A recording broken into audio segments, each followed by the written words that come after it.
নমস্কাৰ বন্ধু, চাই খাব? যদি চাই খাব যদি ভিডিঅ'টো সম্পূৰ্ণ চাব। এনিৱেজ, হেই ফ্ৰেণ্ডছ, কি খবৰ? আজি আমি কথা পাতিম কুহি বাইদেউৰ ওপৰত।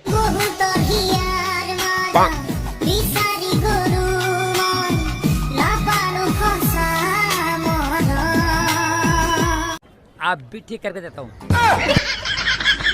যিহেতু আপোনালোকে গম পাই আছে, এই ছ'চিয়েল মিডিয়াত এটা ফোন কলে জুই লগাই আছে। শুনোচোন নাহক সেই কল ৰেকৰ্ডিংটোত এনেকুৱা কি কথা আছিলে, কোন সঁচা কোন মিছা, প্ৰথমে শুনিলেও আহক, তাৰপিছত আমি ধুনীয়াকৈ টিউশ্যন ল'ম। তেন্তে আহক আজিৰ বিহু অনুষ্ঠান আৰম্ভ কৰিছোঁ।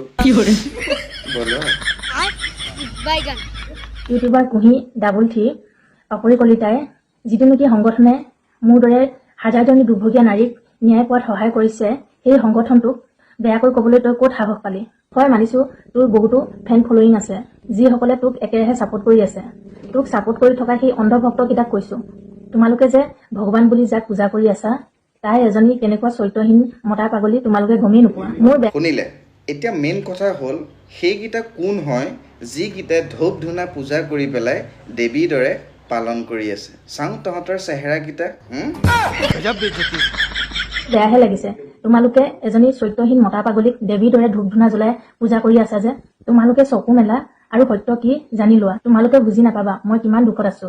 তোমালোকে যেতিয়া গম পাবা তোমাৰ বাইদেউ বা ভণ্টিৰ লগত মোৰ দৰে হ'ব, তেতিয়াহে তোমালোকে অনুভৱ কৰিব পাৰিবা।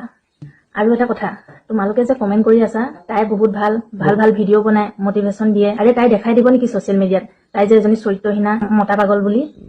এজনী ছোৱালী থকা আৰু এগৰাকী পত্নী থকা সুখৰ সংসাৰ এখন ধ্বংস কৰিলে তাইতো এইবিলাক কথা ছ'চিয়েল মিডিয়াত নক'ব।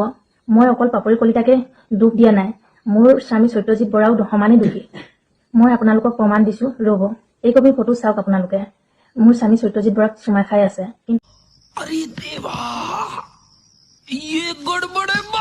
কিন্তু তাই মুখখন ঢাকি ষ্টিকাৰ লগাই দিছে।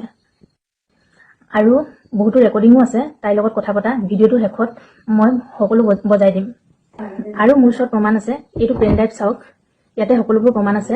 মই SP ছাৰৰ তাতে দি থৈ আহিছোঁ সকলো প্ৰমাণ পাপৰি কলিতাৰ ওপৰত ইনভেষ্টিগেশ্যন চলাবৰ কাৰণে। মোৰ ছোৱালীজনী একেবাৰে মানুহজনৰ পৰা কেলে আঁতৰাই লৈ গৈছে বা কোৱাচোন? কোনে কৈছে এইটো কথা? এইটো কথা মোৰ যে আজি কালিৰ পৰা যে ছোৱালীজনীলে না বাপেকে ফোন এটা কৰিছে, না খবৰ এটা আজি জ্বৰ হৈছে কিবা হৈছে, তুমিতো অন্তত বুজাব পাৰা তাক ন?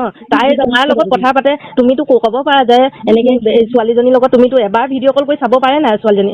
মই নকওঁ, মই এটা সময়ত চব কৰিব দি পেলাই তাক তোমালোকৰ ওচৰলৈ যাবলৈ দিছিলোঁ নহয়। তাৰপাছত মই তুমি কেলে মোৰ মানুহজনৰ আকৌ যে তুমি মোৰ মানুহজনৰ লগত আকৌ কেলে সোমালে? সি যদি ভুল কৰিছে তুমিতো তুমি তাৰ পৰা আঁতৰিব পাৰা।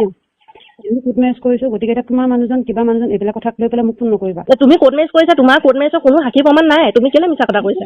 তুমি কোৰ্ট মেৰেজ নাই কৰা তুমি অলৰেডি কোৰ্ট মেৰেজ নাই কৰা। তোমালোকৰ ঘৰৰ মানুহো কৈছে কোৰ্ট মেৰেজ নাই হোৱা। ঘৰৰ মানুহক জনাই মই কাম নকৰোঁ। তুমি ঘৰৰ মানুহক আৰে আকৌচোন সেইখিনি গোটেইখিনি মানুহৰ লগতে চোন আমাৰ মাইনাচোন কথা পাতিছে, কোৰ্ট মেৰেজ তুমি নাই হোৱা। তুমি মোৰ জীৱনটো কেলে ধ্বংস কৰিব আহিছা? অন্তত তুমি যদি এজনী মাইকী মানুহ হয়, ছোৱালীজনীৰ জীৱনটোৰ কথা কিয় নাভাবা এবাৰ? তুমি বা কুহি বা, এই বহাগ বতৰত কিন্তু তুমি ভাল বজাই দিলা কিন্তু বাঁহী। কথাটো কি মানে, এইটো এটা ট্ৰেণ্ডিঙত চলি আছে।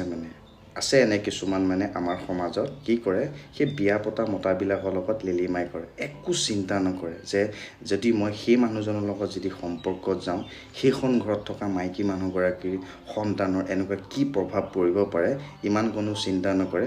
আজিকালি কিছুমান উঠি অহা যুৱতী আছে, সকলোকে কোৱা নাই, কিছুমান আছে কিন্তু দেই। এনেকুৱা বহুত ঘটনা দেখোঁ চকুৰ আগত, যিটো হয় সেইটো কৈছোঁ। বিয়া পাতি লয়, আধা বাটতে সন্তান এটা দি পেলাই গুচি যায়। সেই মাকে বাপেক থকাৰ পিছতো সেই সন্তানটোক ডাঙৰ দীঘল কৰে, য'ত ত'ত কাম কৰি পেলাই। আছে এনেকুৱা, নাই বুলি নক'ব, মই দেখিছোঁ। কিন্তু এচামে বুজি পাব লাগে যে তুমি সেইগৰাকীক বিয়া পাতিছা, সেইগৰাকীৰ কথাই চিন্তা কৰাচোন। বেলেগ এজনীক টানি আনি নিজৰ সংসাৰখনৰ লগতে নিজৰ পৰিয়ালটো কিয় ধ্বংস কৰা? কেতিয়া বুজি পাব এচাম ডেকা ল'ৰাই, কেতিয়া বুজি পাব এচাম বিবাহিত পুৰুষে? কেতিয়া বুজি পাবি ভাই?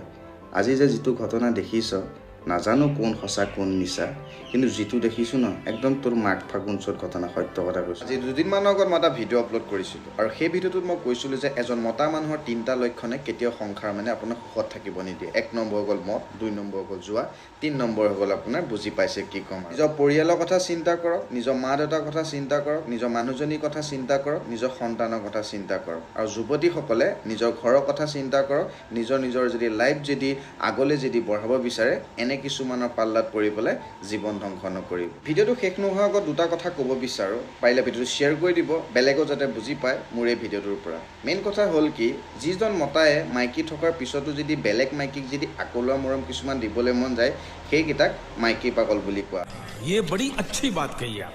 হয়।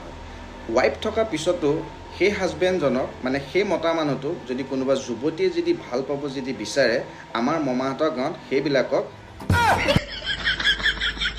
কম আৰু গম পাইছে আৰু তেনে কিছুমান নাম লৈ পেলাই মুখখন বেয়া নকৰোঁ। যদি ভিডিঅ'টো চাই যদি কিবা বুজি পালে ভিডিঅ'টো অকণ আগলৈ ঠেলি দিব, বেলেগো যাতে বুজি পায় মোৰ এই ভিডিঅ'টোৰ পৰা। লগ পাম নেক্সট ভিডিঅ'ত। একে একে দুই, এ দাস ভাই কৃষ্ণ।